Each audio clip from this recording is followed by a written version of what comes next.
entraría hasta la primera salida. bienvenidos Ajá, a Signos pararam, Internos, piraram, donde les damos una sorpresa. pirara, parara, para, pa.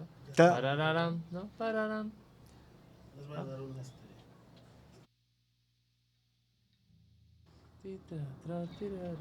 Bienvenidos, bienvenidas, bienvenides a este Signos Diario Musical. Arrancamos el día de hoy y tenemos una gran sorpresa en cabina, en Guayabá. Esto. da.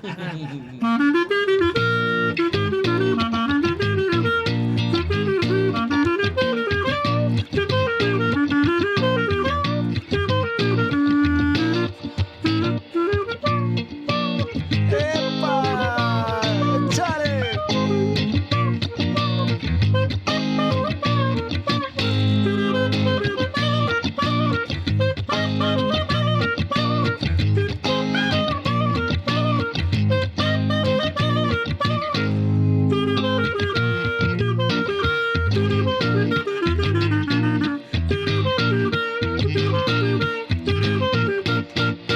Cumbia para Pedro Laza y para sus pelayeros, desde Ushuaia hasta Tijuana, que la baile el mundo entero. ¡Ah!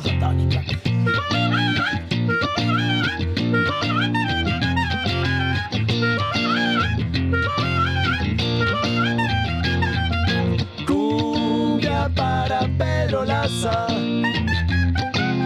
y para sus pelayeros, desde Ushuaia hasta Tijuana, que la baile el mundo entero. ¡Viva!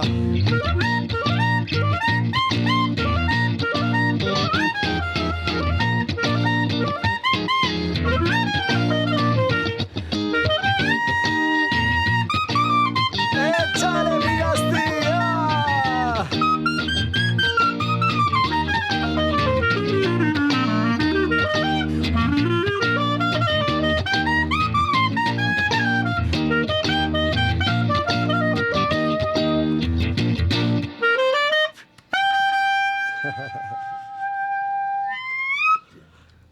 Buenísimo. En Guayabá, completamente en vivo en la cabina de este Signos Diario Musical. Bienvenidos, ¿cómo están? Felices con este calorcito y estar acá compartiendo con ustedes, con el público y con el amigo Gastón, que siempre es un lujo compartir. ¿Se topan muy seguido? A veces sí, a veces no, depende de la intensidad del momento. Oigan, pues es un gusto tenerlos aquí. Además, pues en la antesala de lanzar una pieza completa nueva, ¿no? Así es, sí, estamos muy felices de estar lanzando nuestro primer EP. Son 4 temas que ya llevamos un buen rato pues tocando, masticando y pues por fin ya tenemos como el momento de sacar los 4 temas. Ya publicamos 3 que pueden escuchar en todas sus plataformas y falta el cuarto que es el que vamos a lanzar y con este cuarto es el pretexto de lanzar el primer La pieza EP. completa. Está Así buenísimo.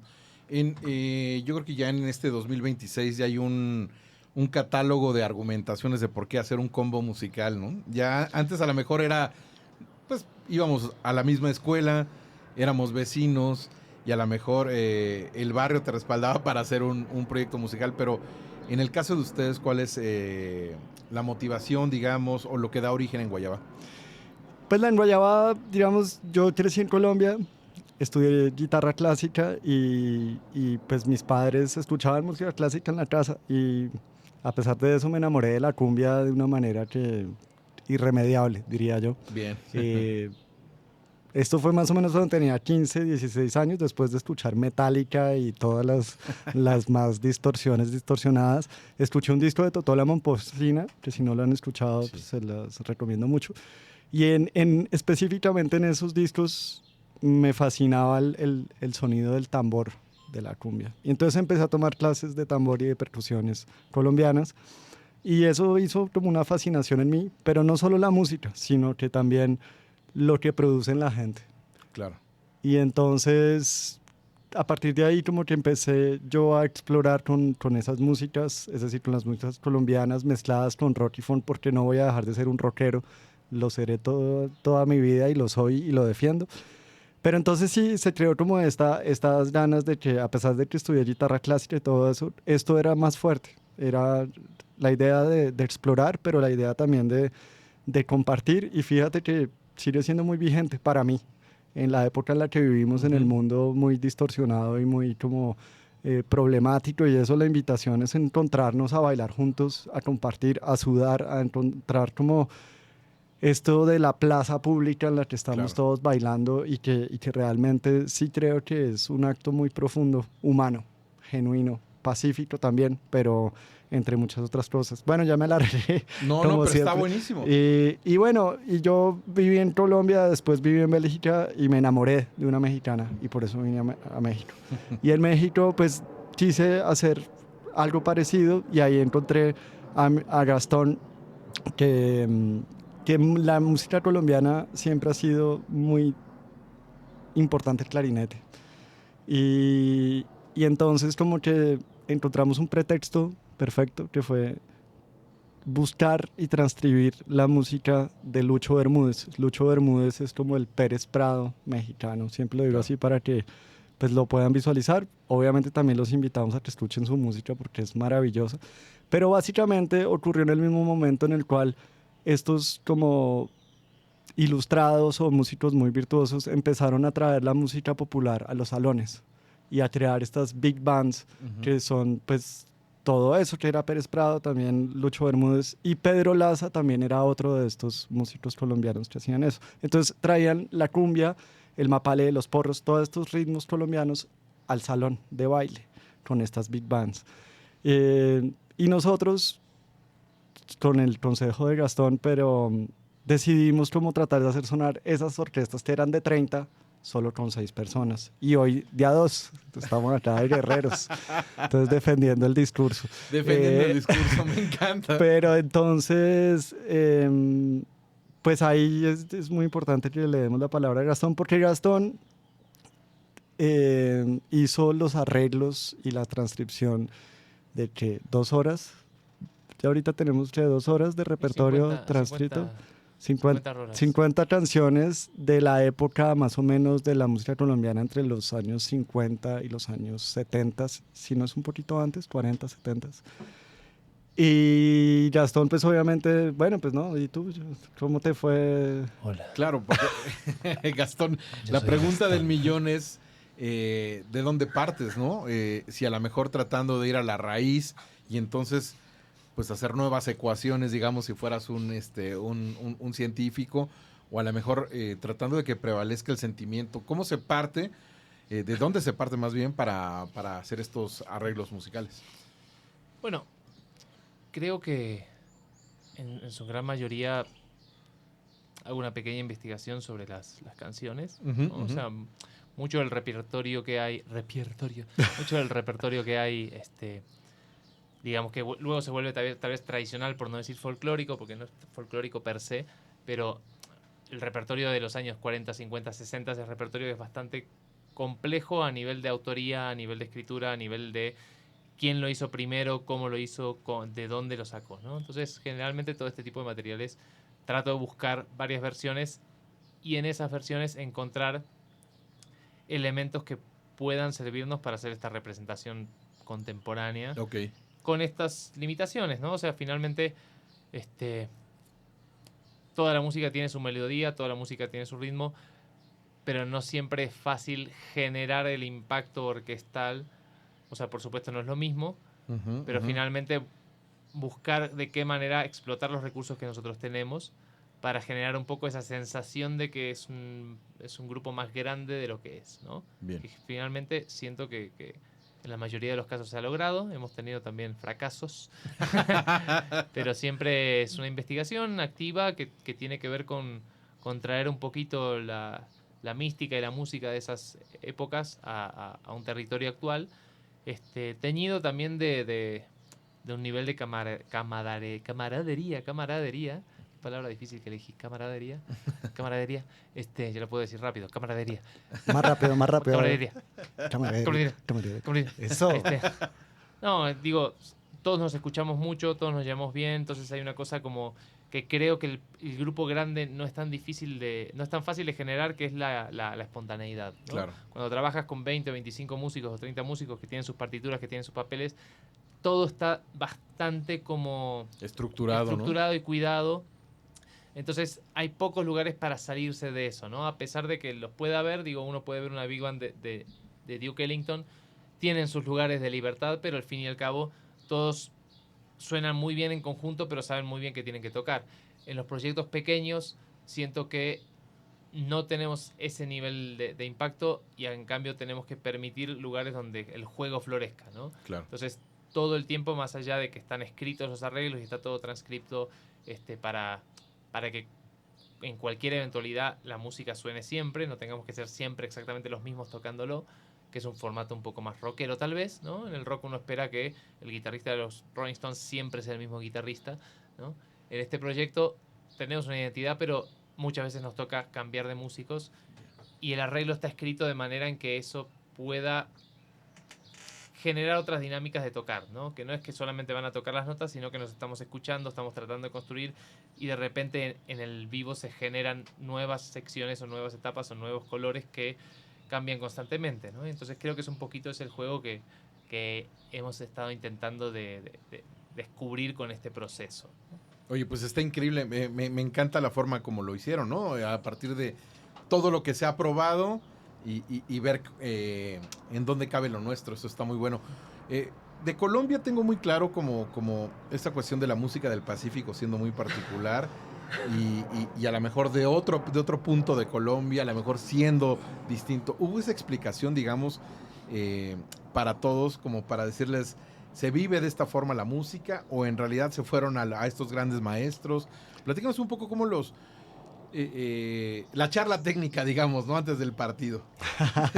La formación. La formación, en la retaguardia.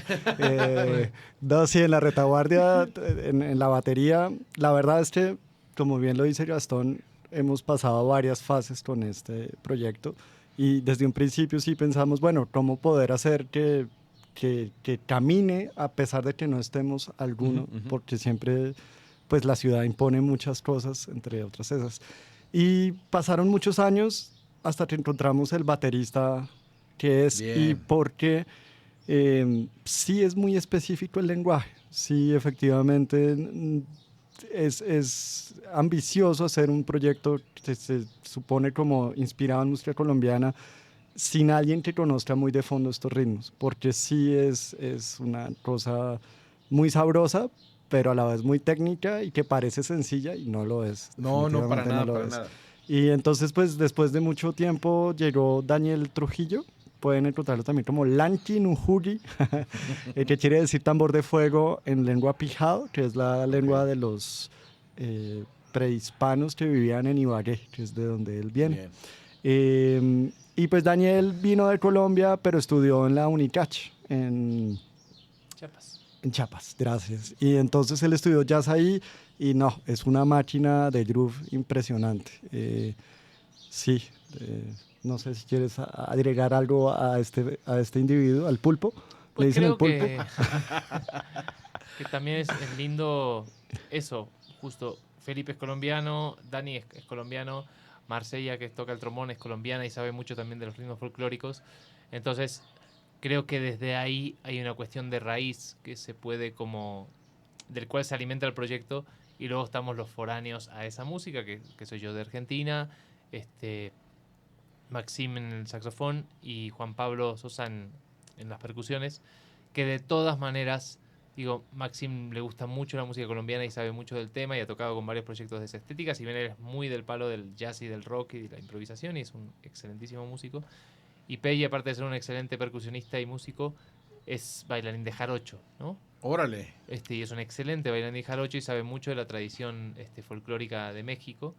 Entonces, creo que ahora estamos en un momento en el que el proyecto se enriquece por todos lados, ¿no? Y tiene esta raíz y esta, sí, como línea principal colombiana, pero al final no trata de ser un proyecto que rescate a nivel académico Claro. la reproducción de estas músicas, ¿no? Más bien lo que invita es a tratar de que se alimente, pero indudablemente van muchos colombianos y colombianas a escuchar el proyecto y les gusta mucho recordar la raíz, entonces quiere decir que algo está funcionando, ¿no? Total. No obstante, viene gente de cualquier otro lugar y puede disfrutar y puede bailar y puede pasarla bien. Incluso hemos tocado mucho en espacios reservados para el jazz, como el 5, como el Jazzatlán, y nos han invitado varias veces y siempre la pasamos increíble porque es un proyecto que ya es muy flexible, ¿no? Y tiene que ver con ese lugar de decir, bueno, está esa base y es importante esa base, pero tampoco queremos que sea solo eso, ¿no? Como, Claro. y bueno, es ese juego, ¿no? Y es un poco el desafío de tampoco irte demasiado lejos, ¿no? Como hay algunas piezas que yo he propuesto que de repente ellos como colombianos, o mi percepción, digo, pero encuentran cómo dentro de ese lenguaje transformar lo que yo puedo aportar que tal vez no está tan dentro de esa estética o que tal vez es un punto medio, ¿no? Y Claro. está todo el tiempo ese diálogo, por suerte de una forma muy pacífica. Hasta ahora. Hasta ahora. Justo estaba pensando eso, es como de ir a Jamaica a tocarle reggae, ¿no? Así de, a ver, bueno, bien, pero ¿qué tienes que mostrar? Qué bueno que existe esa confianza de que puede existir esta como reinvención, ¿no? O retratamiento a las piezas colombianas. Pero también pienso mucho en la forma en cómo lo registraron. Que eso, que no es academia, no es dejar un legado, una tesis, sino a lo mejor es mostrar esta convivencia que tienen, ¿no? ¿Cómo fue grabar este disco? Bueno, este EP, ¿qué es lo que estaban buscando? Tiene que ver con fierros, tiene que ver con un contexto para grabar. ¿Qué implicó este disco a nivel grabación y que es una propuesta también, ¿no? Sí, pues, muchas cosas que decir. Pues pasaron muchas cosas también en las composiciones. Pues Gastón, como transcribió esencialmente él casi todo, el primer tema, que fue con el que empezamos ahorita, a Pedro Laza, justamente es como una forma de homenaje al maestro Pedro Laza, que también compuso mucha música increíble entre porros, cumbias y eso. Entonces, ese primer tema pareciera casi que escrito por, por Pedro Laza. Obviamente en la letra, en el coro, Gastón habla de Ushuaia para que nos acordemos que Argentina existe, Argentina está presente. Y además ese punto geográfico de donde parte todo, ¿no? Pero si no, sinceramente, si hubiéramos grabado esa canción más y le hubiéramos dado una mezcla como años 50, yo creo que si uno cierra los ojos podría pasar como un tema que fue de eso. Entonces, a mí me gusta mucho porque ese tema nos identifica y que también responde pues, a esa colombianidad. Luego vino La Pavada, que no sé cómo la catalogas tú. En todo caso, pues yo diría que sí, ya hay más influencias del jazz y hay más influencias de otros lenguajes y que siempre, pues yo aprecio mucho lo que hace Gastón en el sentido de tratar de guardar como el hilo rojo que sea el baile. Y tratar de que así el lenguaje se vaya a cosas más lejanas, el hilo rojo ahí está y que la gente pueda seguir bailando, escuchando ciertas armonías distintas que llevan a un lenguaje que es distinto y que eso hace parte de este proyecto. El tercer tema, Rico y Sabroso, que ya, pero habla tú porque yo ya te monopolizando. Hola, yo soy Gastón. Bueno, Rico y Sabroso es un pequeño homenaje particularmente a Ray Barreto, ¿no? Pero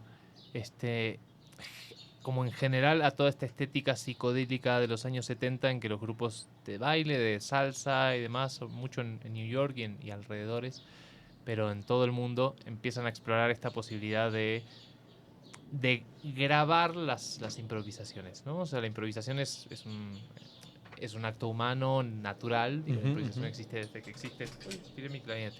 Desde que existe la vida. Pero siento que hay muchos discos en esa época en las que se aparecen estas libertades de rolas de 7 u 8 minutos con un solo groove en el que solamente están improvisando y pasándola bien y disfrutando, y son discos que me gustan mucho, ¿no? Entonces Rico y Sabroso nació así, o sea, fue simplemente un groove, una idea que me gustó, y ver cuánto se podía estirar eso para gozar, para disfrutar, sin tener justamente la carga de las otras rolas que tienen varias partes o varias estructuras o cambios o dinámicas. Esto es simplemente como una descarga, digamos. Con un coro pegachento, Ajá. importante decir. Sí, totalmente, totalmente. Hay mucho, mucho gancho ahí. Sí. Eso está increíble. Ahorita que mencionaste Nueva York y sus alrededores, como pienso en estos grandes movimientos musicales que a lo mejor el mismo contexto te invitaba a hacer esta música, ¿no? Así, todos los Funny All Stars a lo mejor lo vivían y entonces eso hacía que creativamente hubiera como un furor. El 2026 está siendo un buen contexto y la Ciudad de México sobre todo está siendo un buen contexto para que ustedes hagan esto. ¿O qué obtienen del contexto tal cual en su música? Sí, yo vivo atónito de la oferta cultural de esta Qué ciudad. bien tener esa capacidad de asombro. Y sí me impresiona y cada vez siento más. Y llevo 10 años viviendo acá y sí siento que se ha abierto bastante la escena. Cuando llegué percibía un poquito más cerrado tal vez. Y pues sí, para nosotros que nos dejen ir a tocar en lugares de jazz y que la gente esté como con una apertura a escucharnos en esto que es como, que fíjate, es particular, que yo lo viví mucho en Colombia y yo crecí ahí, entonces me pareció muy normal, pero en Colombia las fronteras son mucho más tenues.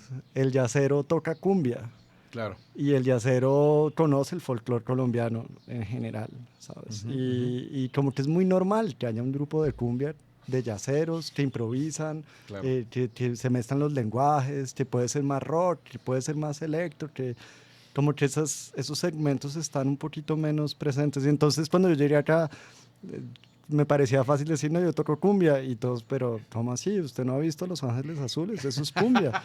Y entonces, ¿dónde están el uniforme y dónde está la cosa? Y entonces fue un proceso para mí darme cuenta que, pues que acá hay otras lógicas en eso, pero es muy excitante, esa es la mejor palabra que yo puedo decir. O sea, sí, tenemos cuantos amigos jarochos y tocan genial y proponen, son muy propositivos, yaceros, rockeros, y sí, la ciudad se mueve enormemente. Para mí, en todo caso, sí es como sí considero que hay una parte chilena en los proyectos que estamos haciendo y sí lo considero en el sonido, tanto como que ya todos llevamos acá casi 10 años o más y sí, hay una cosa muy particular de vivir en esta tierra. Buenísimo. Y gracias buenísimo. por recibirnos también, de paso sea dicho. Es increíble. A mí me encanta la Ciudad de México, como pues como han ido creciendo estas migraciones. Se me hace brutal cómo ha nutrido la Ciudad de México, ¿no? O sea, cómo en serio somos una mejor ciudad, ¿no? Gracias a eso me fascina, así que qué bueno que lo sientan también para su música. Y a lo mejor esa pregunta nunca la he hecho, pero a lo mejor cobra sentido ahorita. En Guayabá, ¿a dónde va, no? El guayabo allá en Colombia es un poco como esa cruda, ¿no? La resaca. Así es. Y esto no sé si tiene que ver como algo como embriagante o hacia dónde iría como el nombre del grupo. Claro, pues me gusta mucho buscar los nombres, le paso tiempo, pero sobre todo mi esposa es doctora en letras, entonces ella también me da Hay un cuerda, double check ahí. me da cuerda. Sí, hay un double check ahí, bien, con una barra así alta. Claro. Bien, entonces... No me llegues con menos de 10 propuestas. Exacto. Y entonces con ella pues paso mucho tiempo hablando de eso. Y ella me dijo en Guayabá y yo estaba buscando un nombre que sonara tropical y pues la guayaba sí definitivamente es un fruto muy tropical. De hecho viví mucho tiempo en Bélgica y no había guayabas y las que llegaban no sabían a nada, entonces no. Entonces la guayaba sí es algo muy tropical, también el color, ¿sabes? Y esto de que escurre y de que es muy jugosa, dulce, caliente, entonces era una fruta que convenía. Luego lo del guayabo, efectivamente hay un lado embriagante, pero también para mí era como... Es como ponerle un poquito de distorsión, ¿sí? ¿Sabes? Okay, Cuando sí. es como que yo no, desde el principio no quería hacer una cumbia tradicional, no quería que fuera el representante de la cumbia colombiana, no. Quería que fuera esa cumbia que uno de repente está un poquito crudo y se levanta y se toma una nueva chela y uy, qué sabor, y ya está bailando, pero no es esa cumbia como de cajón, ¿sabes? La Tan cumbia obvia. de que tiene que ser así y es este el patrón y es esto y estas son las cantantes y si no hay cantantes no hay cumbia y como entonces como una cumbia distinta. Básicamente, eso era el mensaje. Pero ahora que tú lo mencionas, me voy a apoderar de eso. Es una embriaguez de amor. Sí, Porque está y de buenísimo sabor. también la posibilidad sonora que tiene el en Guayabá y el acento que le da como a lo mejor como si pisaras un pedal, ¿no? En Guayabá. Ah. Ahí le pones ahí algo. Está buenísimo. Pues increíble que lo compartan con nosotros. Muchísimas gracias. No, gracias ¿Se a ustedes. puede spoilear un poquito la cuarta? La cuarta canción. Claro que sí. La cuarta canción, yo soy bastante lento para componer, pero me gusta mucho. Y a diferencia de Gastón, Gastón llega y ya, mejor dicho, trajo el tratado. Bien. Esta es la canción y se va a tocar así. Con el decálogo además también. Decálogo, ¿no? así, sí, con el corte acá, este corte, y todos nos tenemos que peluquear ese día para tener y por ahí yo le he dicho solo, hagamos otro coro, una repetición, si acaso, pero nada más. De resto, Gastón llega con todo muy terminado. Y yo nunca he compuesto así. Estoy empezando a superarme, pero ahí voy. Entonces, este tema se llama La Puya de Pipe. La Puya, ¿por qué? Porque es un ritmo colombiano, es como la prima de la cumbia, un poquito más rápida tal vez. Pero este tema llevo como 4 años procesándolo. De hecho, hace unos años vinieron los gaiteros de Bucaramanga, que son unos amigos que tocan gaitas, y las tocamos con él, hicimos una versión con gaitas. Después la estuve trabajando con varias personas, hasta que la trabajé con Gastón y dije, bueno, ahora sí vamos a hacer la versión final de Guayabá.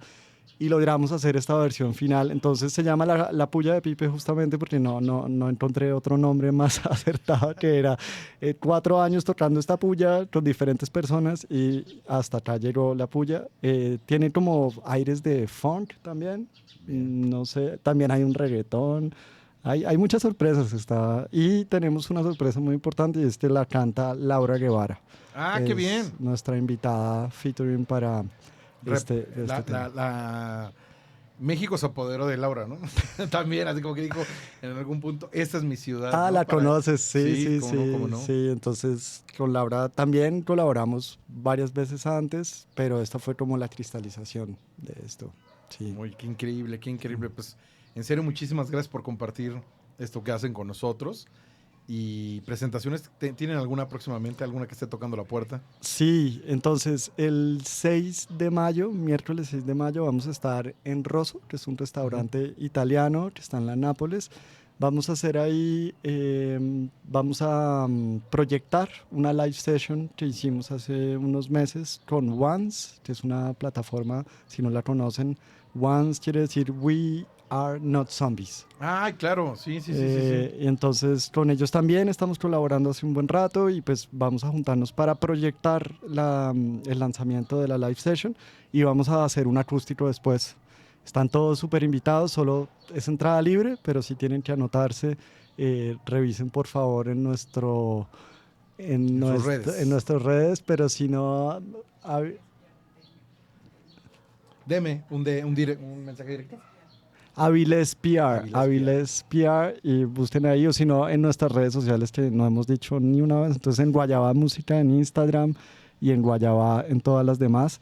Eso es el 6 de mayo, anótense, va a estar buenísimo, es entrada libre y pues lo que queremos es ahí cotorrear con todos ustedes de cerquita.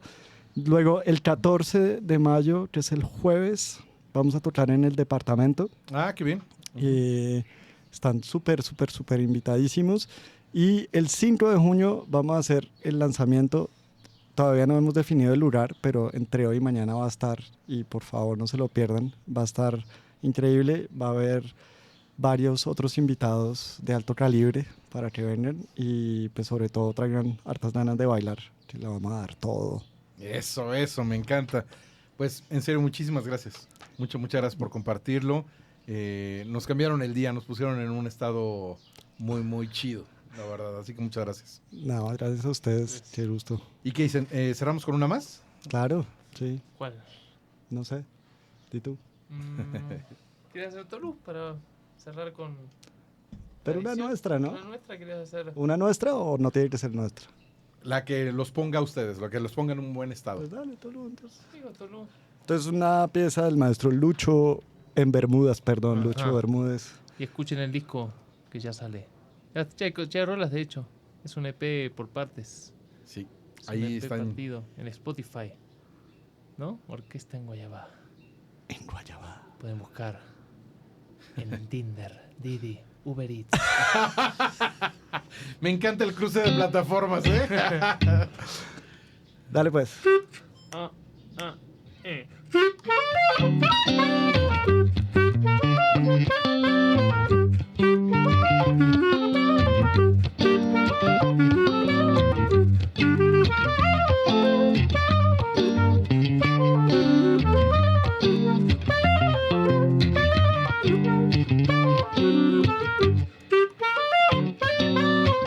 ¡Échale, mamá!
¡Échale, Vigasti!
Buenísimo, buenísimo.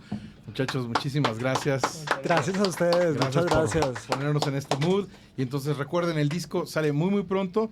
Y de entrada, las siguientes presentaciones para que estén al pendiente ahí en sus redes. 6 de mayo en Rosso, en la Nápoles. Acuérdense, inscripción antes por Majo Avilés PR. Es entrada libre, pero solo hay como algunos espacios y va a estar buenísimo. El 14 de mayo en el departamento también va a estar increíble. Y el 5 de junio por definir el lugar, pero ahí vamos a echar la casa por la ventana. Entonces anoten la fecha. Muchas gracias. Síganos en Guayabá Música y en Guayabá en todas las plataformas. Buenísimo. Cerramos con La Pavada y seguimos en Signos Diario Musical.